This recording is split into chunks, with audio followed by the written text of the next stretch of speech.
the news center in high definition. This is News Channel 8 on your side today. Well, good morning and welcome to News Channel 8 today. I'm Gail Guayardo. I'm Rod Carter. Glad you could join us this Friday morning. We're following breaking news this morning involving a deadly fire in Riverview. Flames engulfed a home early this morning. We're going to have a live report coming up with more details in just a minute. Let's get started this morning, though, with Storm Team meteorologist Lee Spann. She's in the forecast center. Good morning, Lee. And good morning, guys. And yes, it's still a little bit cool out there this morning, although we are technically warmer than we were this time yesterday. But we have some 30s on the map. Right now, it's 41 in Temple Terrace. We're down to 42 in Lutz, 47 in Largo, but we have 37 right now in Crystal River and Weeki Wachee, and it's a cool 42 in Bartow. The good thing is we have a fast warm-up in store today. 66 degrees at midday, afternoon highs in the low to mid 70s. So beautiful evening at 68, overnight 57. I'll let you know more about our continuing warming trend coming up. But first, let's check on the roadways this morning, Leslie. Thank you, Lee. Good morning, everyone. For those of you who live in the Lakeland area, no trouble spots at this point in downtown. A very nice drive. Traffic is getting a little bit busier overall, but it still looks very good, and especially on I-4. You're looking at a 10-minute commute here between each entrance of the Polk Parkway. Let's move over now and take a look at our Skyway Bridge. You've got a little bit of ongoing construction, nothing out of the ordinary, and traffic is moving at good speeds. It'll take you about 10 minutes to cross it. Down in the Suncoast area, also a nice drive throughout Sarasota. Between University and Clark, you're looking at about a 7-minute commute, no delays in Bradenton. That's a look at the roadways. Now back to Rod and Gail. Breaking news this morning following a deadly fire in Hillsborough County. It happened at a home in the 10,000 block of Cone Grove Road. That's just west of 301 in Riverview. News Channel 8's Melissa Beckman is live at the scene this morning with the very latest. Melissa? Gail, right now, Hillsborough County fire investigators are inside the house, starting their initial search for answers as to how this fatal fire might have started. We're also told a state fire marshal and a county medical examiner are also on their way here this morning to help with this investigation. This is what the house looked like when firefighters first arrived. It was just before 3 a.m. this morning, and flames were shooting through the roof. At that time, they weren't sure if anyone was inside the house, but we're told the woman who lives right next door told them that her father might be inside sleeping.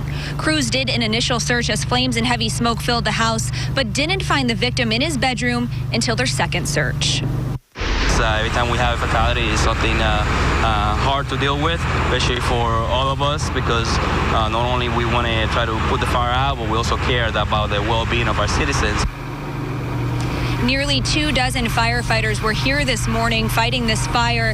Crews spent several hours after the fire was put out, still on scene battling hot spots, and at this hour, several are still here. Now, at this point, the firefighters are not releasing the man's identity. Neighbors tell us that he has lived here on this street for many, many years, and they tell us that several of his relatives also live here on the street. A firefighter PIO tells us that the woman who called 911 is actually his daughter who lives right next door.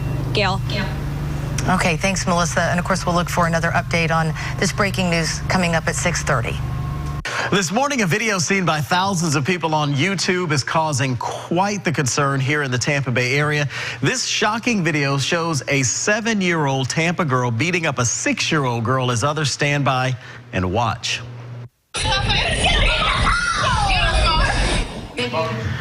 The 7-year-old's 14-year-old stepsister can be heard in the background encouraging her to hit the other child. Tampa police are now investigating after learning about this incident, actually from a woman who lives in Georgia who saw it online. They have turned this over to the state attorney's office to determine if the teenager should be prosecuted. The father of the 7-year-old and the 14-year-old sisters says he is very upset about this and he has punished his daughters. And that won't happen again. You can believe that. You can believe that it won't happen again, and I apologize to the parent or whatever, but it's just happens, a messed up situation. The 14-year-old does not have a criminal past. Police say it is likely she'll have to undergo some sort of counseling or go through a diversion program. This morning, hundreds of employees of Universal Healthcare are waking up still reeling from the news that the feds raided their workplace. Agents with the FBI and U.S. Department of Health and Human Services didn't say exactly what they were looking for yesterday.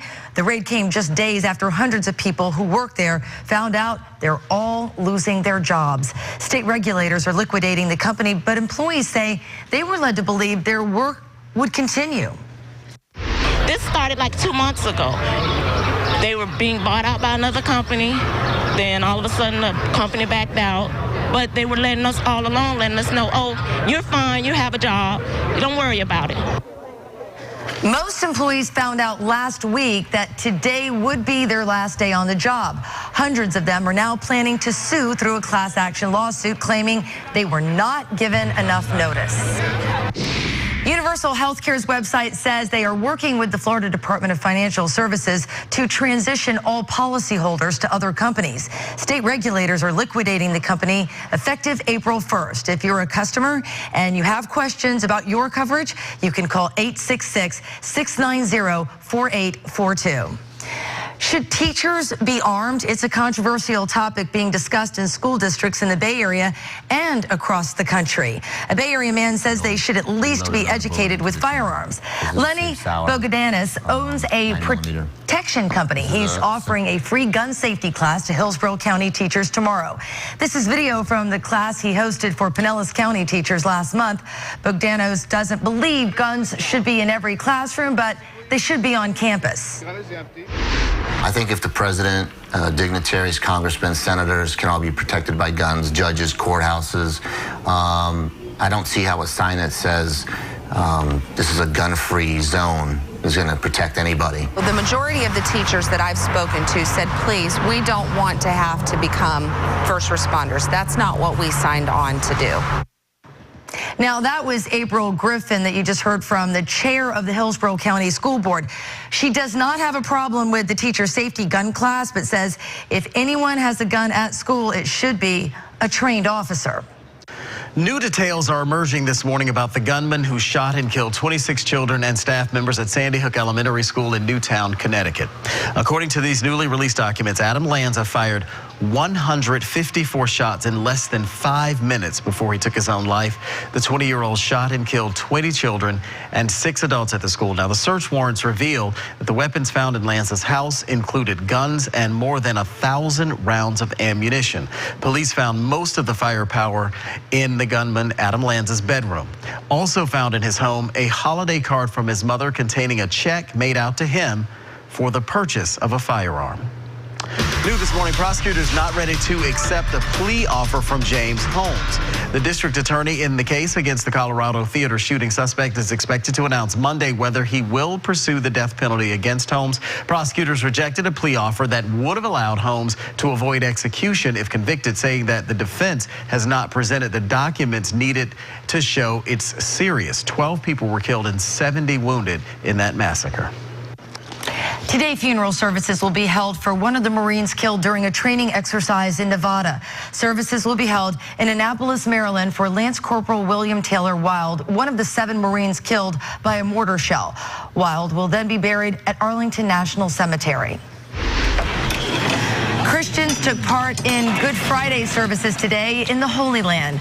Worshippers packed Jerusalem's Holy Sepulchre Church, which is believed to be built on the site where Jesus was crucified, buried, and resurrected. Hundreds of Christian pilgrims walked in processions following Jesus' footsteps in Jerusalem's Old City. It's 6:08. A laptop battery burst into flames right in the middle of a workplace meeting.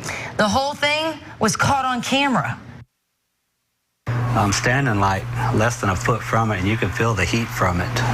There's nothing. Coming up at 6:14, a Polk County man's computer burst into flames on camera. Then he called 8 on Your Side for help.